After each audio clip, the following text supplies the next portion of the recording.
જે કુખાર મેડીમાં જ્યાં ક્રોધ છે ત્યાં લક્ષ્મી ટકતી નથી, તે વાત ઉપર માતાજીએ શું પ્રવચન આપ્યું આપણે આગળ વિડીયોમાં જોશું. જે કુખાર મેડીમાં ડગલે ને પગલે 24 કલાક 5 ડગલા આગળ રહું. આ શું ખોટું? પણ ડગલે ને પગલે યાદ કરો, મને આગળ કરવાની ટેવ રાખો. તો ધંધો કરો, નોકરી કરો, તોય તે મને હોપોક માં નોકરી કરું છું, પણ નોકરીમાં કોઈ ભૂલ ચૂક ના થાય મારાથી, કોઈ મારા કાર્યથી કોઈ કંપનીમાં નોકરીમાં નુકસાન ના થાય, માં મને કોઈનો ઠપકો ના વાપરવાનું થાય, માં કોઈ રજા ના પડે, કોઈ વચ્ચે વિઘન ના આવે, કોઈ માં એવું ધ્યાન રાખજે. તો એવું માતાને પ્રાર્થના કરી નોકરી કરો ને નોકરીમાં ઈમાનદારી રાખવી. શું કીધું? ઈમાનદારી રાખવી. પગારથી વધારે લોભ લાલચ કરીને ચોરીની ભાવના રાખવી. ધંધો કરતા તો ધંધો આગળ કરીને, અગરબત્તી કરીને, કુળદેવીને આગળ કરીને, મને મેલડીને આગળ કરીને કરો, જે ધંધો કરતા હોય એ. પણ એમ કે માં ધંધો માં કરું છું ને, તો મારો ધંધો તું રોજગાર તું ચલાવજે માં, એમ કરીને તમે કદાચ એ ધંધો આગળ ચાલુ કરો ને અને મને હોપી દો ને, તો ઘરાકના મગજમાં વસીને ઘરાક લાવું.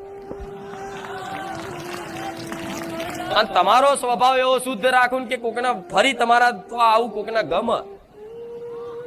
પણ અહીંયા તમે જો ચીટિંગ ને બેમાની કરો, ગ્રાહક ધંધાદારી વેપારી માણસ હોય એના માટે એનો ભગવાન, ગ્રાહક એનો ભગવાન કે ને, એનો જે ગ્રાહક હોય એ વેપારી માટે એનો ભગવાન છે. તો કોક ભગવાન આયા હોય એ પ્રમાણનો જો કદાચ એ ભાવ રાખી અને એની જોડે જે તે નફો મળતો હોય વ્યવસ્થિત, કે નફો લઈ લે અને કોઈ છેતરપિંડી ના કરે, કોઈ એનું અપમાન ના કરે અને એની જોડે હારો વર્તાવ કરે અને પાણીનો ચાનો ભાવ પૂછે, એનો ધંધો રોજગાર હારો હેડતો હશે. જોઈ લેજો આ અનુભવ, તમે જોજો. જે હારો ધંધો રોજગાર કમાતા હોય ને એમના નીતિ નિયમ થોડા જોઈ લેજો.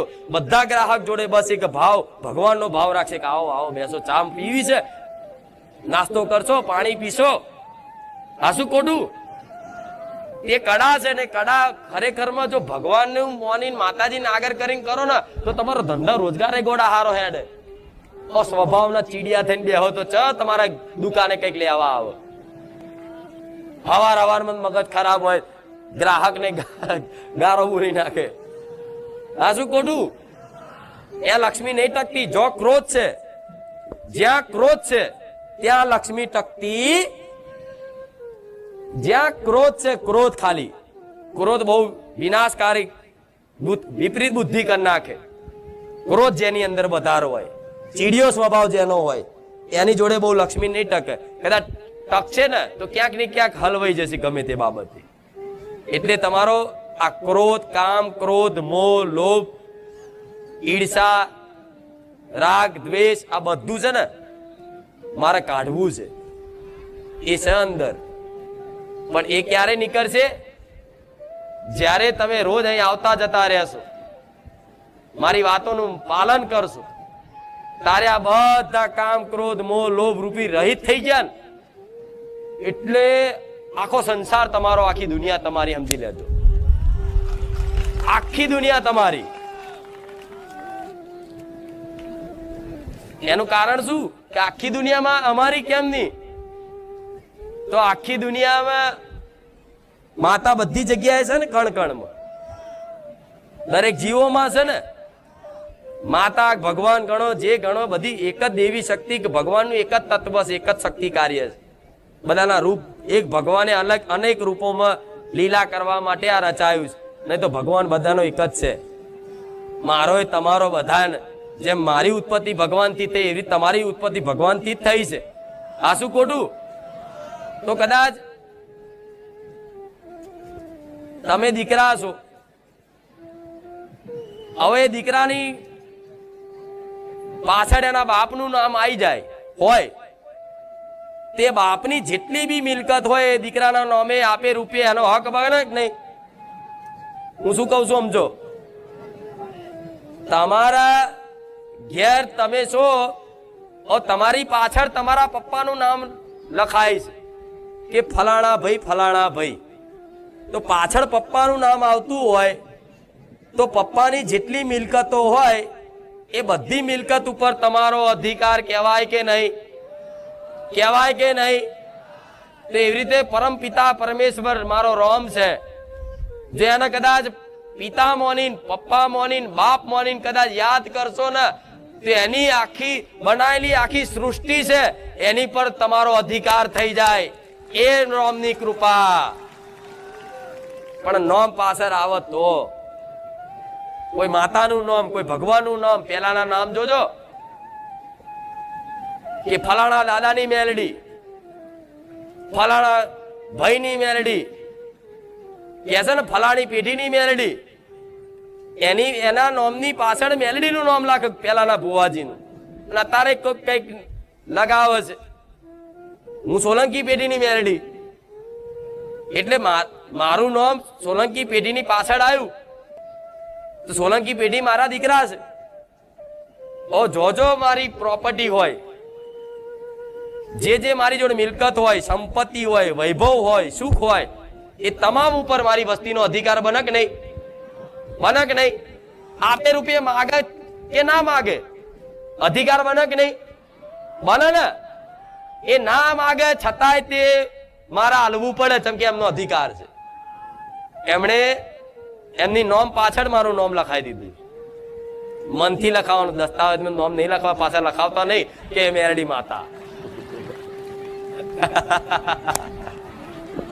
આજે જે મહેમાન આવ્યા છે ખેડા જિલ્લાના સાંસદ દેવસિંહજીભાઈ ચૌહાણ સાહેબ, તો દરેક ભાવિક શાંતિથી બે શબ્દ એ બોલે એ સાંભળો.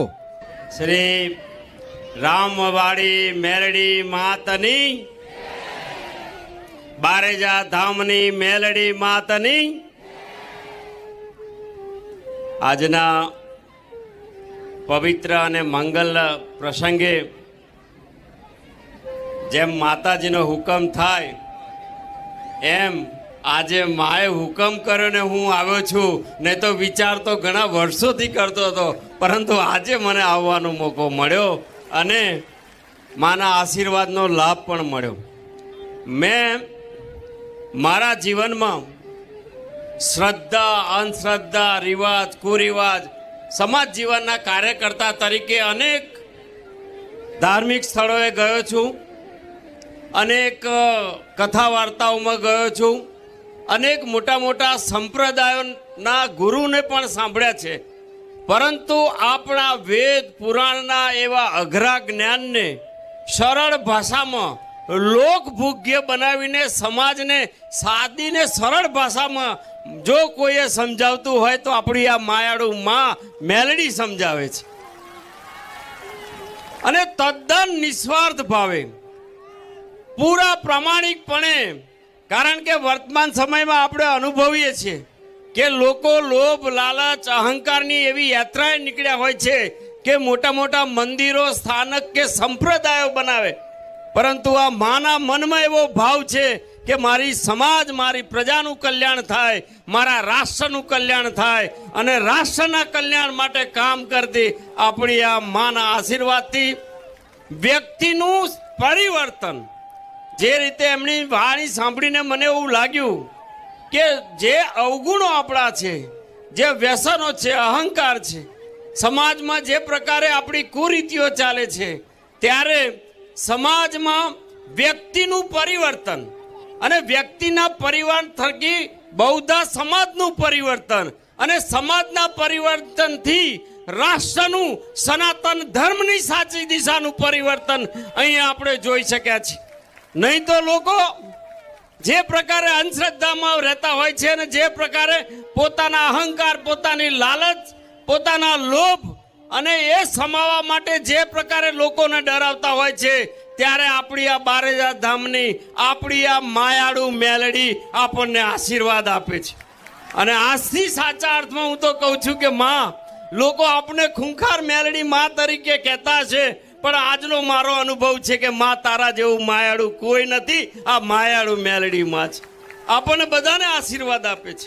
આપણને બધાને, હું મારા જીવનમાં પહેલી વાર અહીં આવ્યો છું અને મેં જે અનુભૂતિ કરી છે, મને શબ્દો નથી મળતા, પણ મને ખબર પડે છે કે ગીતાની વાત હોય કે વેદોની વાત હોય, જ્ઞાન, ભક્તિ, કર્મની વાતો કરીને આપણને કર્મકાંડની દિશામાં ક્યાંક ને ક્યાંક એક બીજી દિશામાં લઈ જતા હોય.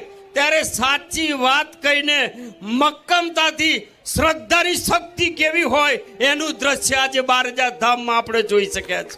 આ શ્રદ્ધાની શક્તિના કારણે થયું છે, કોઈ અંધશ્રદ્ધાની શક્તિ નથી. હું છાતી ઠોકીને કહું છું કે આ માત્ર ને માત્ર સનાતન ધર્મની અંદર આપણી સંસ્કૃતિની શક્તિ, આપણી શ્રદ્ધાની શક્તિ છે.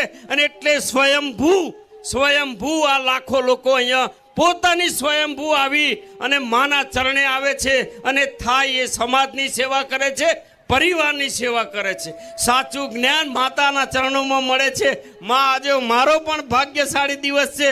હું પણ માં આપણા ચરણોમાં નમન કરું છું કે માં, સમાજની કામ કરવાની શક્તિ મળે, સાચા અને શુભ વિચારો મળે, અને શુભ વિચારોથી જે પણ કામ થાય એ કામ સમાજનું કરતા કરતા માં આપણા આશીર્વાદ સદાય મળતા રહે. એ જ વિનંતી સાથે આપ સૌનો ખૂબ ખૂબ આભાર. માના ચરણોમાં નમન કરું છું. માં આપના આશીર્વાદ સતત મળતા રહે, આપનું માર્ગદર્શન મળતું રહે. એ જ વાત સાથે મારી વાતને વિરામ કરું છું. સરસ સરસ. આજે એમણે જે વાત કરી ને એ વાત એમની નથી, એમના હૃદયની વાત છે. કોઈ વ્યક્તિની વાત નથી. એમનું જે હૃદય છે, વિશાળ હૃદય છે, એ વિશાળ હૃદયમાંથી અવાજ નીકળ્યો. પણ આજે આશીર્વાદ આલું છું કે હજુ તમને આગળ આનાથી વધારે સેવાનો મોકો મળે. અને જે વ્યક્તિ હમણાં કીધું કે અહંકાર રહિત બધું માન મૂકી અને નમ્રતા ભાવથી, દૈન્ય ભાવથી કદાચ આવે ને, એને વગર માગે મારી કૃપા ફળે. પણ આજે એક સાંસદ સભ્ય છે, લાલ લાઇટની ગાડીમાં ફરવાવાળા સાહેબ છે, પણ છતાંય કે મોટી એવી જબરી વ્યવસ્થા ના માગી કે મને સોફા હાલો, મને ગાડીમાં પ્રાઇવેટ બોલાવો. એમની રીતે કદાચ એક નાના મારા ભક્ત બનીને આયા, હું મેલડી ખુશ બની છું.